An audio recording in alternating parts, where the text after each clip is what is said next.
If you were stranded alone on an asteroid for years, could you fall in love with a machine? Find out on this episode of The Twilight Zone. That's the heartbreaking question at the core of the Twilight Zone's 7th episode, The Lonely.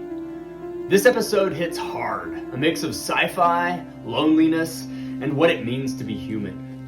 James Corey is a prisoner, but not just any prisoner. He's been banished to a barren asteroid as part of a crime sentence for a crime he swears he did not commit. His only human contact, Captain Allenby, a supply officer who visits every few months dropping off supplies with his less than empathetic associates. Corey is desperate for a connection. He eagerly awaits Allenby's visits, hoping for a pardon or even just a few hours to spend with a kind visitor. Allenby takes pity on Corey and leaves him a special present after delivering the hard news that his appeal for pardon was once again rejected. The gift is an android named Alicia. At first, Corey is disgusted. She's just a machine, a mockery of a human being. She tells him that she's lonely too.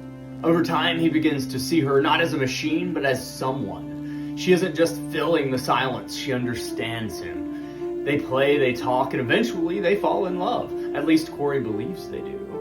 Jean Marsh plays the android. You might recognize her from another favorite film of mine, Willow, as the evil queen Bavmoria.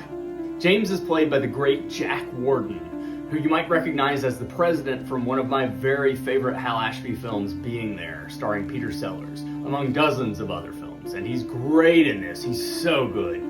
They filmed this episode on location in Death Valley, which apparently was so hot and unforgiving that the director passed out during one of the takes. One day, Allenby returns with great news. Corey has been pardoned. He can finally return to Earth.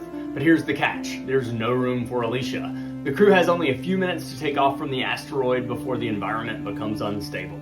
Corey begs to bring Alicia with him. He insists that she's real, but Captain Allenby, in a no-nonsense move, shoots Alicia in the face, revealing cold, lifeless wires. No last words, no dramatic goodbye, just a lifeless machine. One small note, as Alicia is dying, she says, "Corey, Corey, Corey," and it sounds just like Hal in 2001: A Space Odyssey when he's like, "Daisy, Daisy," and it's awesome.